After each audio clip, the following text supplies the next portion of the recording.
Hey there, it's Bill with Smart Trades, and it's about 1:30 p.m. Pacific time on March the 8th. That's a Tuesday, and let's start off reviewing the S&P here. Um, Basically, this is the count that I've had for the last several days, um, and we've. This is not quite into the close. I actually did a report for my clients an hour or so ago, and so this is not quite up to the second. But anyway, make a long story short, there's two counts that I show on this chart. And one is that we've already completed a short-term peak around 1332, and that we're heading lower. One problem with that is that this decline here over the last couple of days actually carves out what looks to be an ABC, or corrective decline. With that in mind, we can adjust this count a little bit for A up, B to this gray B here with the question mark, and then a possible C that could take us back to about 1335, 1339, something of that nature in a C wave. But it's far from certain in my mind. There's a variety of scenarios here. Overall, I do think that the short side is favored, but there's a variety of ways we can get there. And here is yet another count. And this perhaps is one that at this point I favor just a bit. We've got A down, and I will bring your attention to the fact that this decline, best counts as impulsive. You can count 5 waves down to A, and from there we've got a series of rallies back up that ultimately may be forming a contracting triangle. Now, contracting triangles can form either in a B wave position or in a wave 4 position, and obviously in this chart I've labeled it as a B wave. Here is the fourth wave scenario. In this case, we're counting this as a corrective decline and then a series of corrective rallies and declines with an ongoing fourth wave contracting triangle. Now, if we break out above 1332 or so, and if breadth and volume confirm that breakout, this count would become much more likely. But again, my favorite count here is that we've got an impulse down, be it a wave 1 or an A, and that this rally back up is a B. How it's going to work out remains to be seen. B waves are notoriously difficult to call, so and it also could be, again, a wave 2. This could be an important peak. We have yet to take out the 1344 area basis the cash. This is a shot of the futures, and again, you can see the impulsive nature of the first leg down, the contraction, which is better shown here on the futures. You actually didn't make a new high in here on the third or the fourth. And the contraction is ongoing. Also, you can see volume is declining. Now again, here's that other count with this contracting triangle being a fourth wave. And again, it's not clear to me which it is at this point, so let's take it one step at a time. I know people don't like to hear that. They want to hear definitive decisions on where the market's going, but it's a little bit like being a coach and having a game plan and then not making adjustments during the game. So, and if you want those adjustments, please subscribe to my service, and you can catch me on Twitter, and I update my analysis throughout the day and also more often with reports.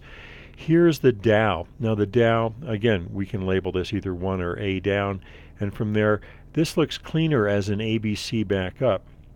And in this case, we could make a moderate new high around the 12,300 mark in the Dow, perhaps a little bit higher than that, and that would tag this parallel trend line with a nice ABC. And again, this could be 1 down, it could be A, it's just too early to tell. Again, as long as the breadth ratios don't completely explode here to the upside along with volume, I do favor a retest at least of the late February low. Here's crude.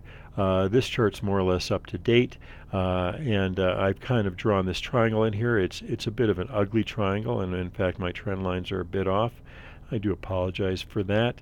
But this is basically a count that I proposed to my clients over the weekend. And from there, we have what potentially is a 1, 2, 3, 4 to the upside. This could also be counted as a series of 1-2s. The situation in the Mideast is obviously impossible to predict, and if something, if we had a situation in Saudi Arabia where the monarchy turned to anarchy, so to speak, who knows where crude oil would go. So I certainly would not stand in the way of crude here if it wants to go higher. That said, it is worth noting this count. And here's what I actually showed my clients over the weekend on Sunday. Again, here's the triangle. We have 1, 2. We've since carved out our possible 3, 4. Now we've got resistance at A equals C around 112.50.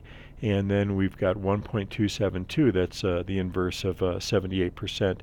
Up around 117.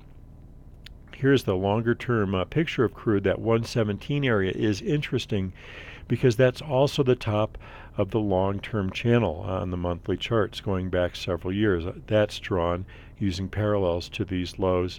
And again, as I've stated, to me, the overall pattern in crude is still corrective to the upside. Obviously, this was an impulse down. Now, if we were to take out that 117, perhaps the 120 area on strong volume, that's probably an indication that this channel obviously is broken and that we're into something else altogether.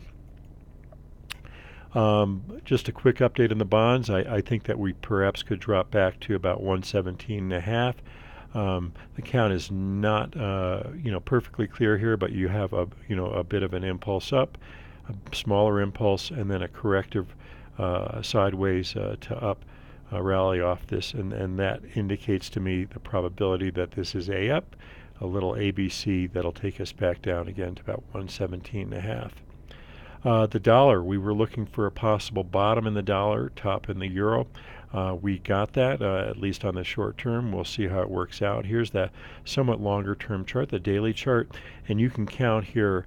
This chart is dated. This was originally posted on Sunday afternoon.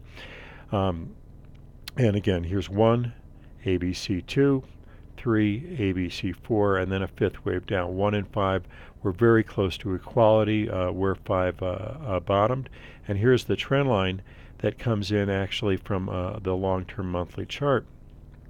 It may be a little bit distorted on that daily, so take that with a grain of salt. But the bottom line is that this contracting type pattern, perhaps a contracting triangle on the dollar monthly, has so far held that lower end.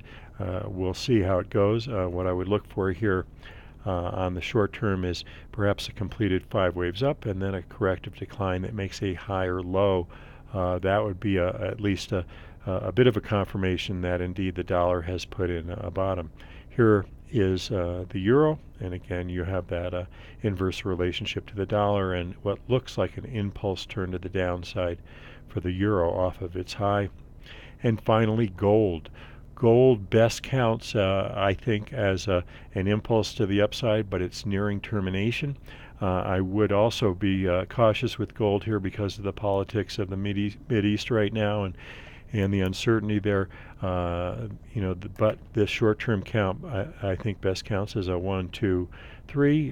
Whether or not it's done yet or not, I don't know. We could actually still be working on a small fourth wave and have one more thrust to a new high. But again, with the Mideast situation, you want to be very careful with crude oil and gold here. As if something goes awry there, you're probably going to see major spikes in both. But for now, let's watch the technicals, and if you have access to the futures and 24-hour stops, and you're a bit of a risk taker, these are markets worth watching in here, because if this is indeed a completed 5 waves up in gold, it could be an important top. Anyway, thank you very much for watching. Hope you're having a great week and enjoy the week ahead. Thanks again. Bye-bye.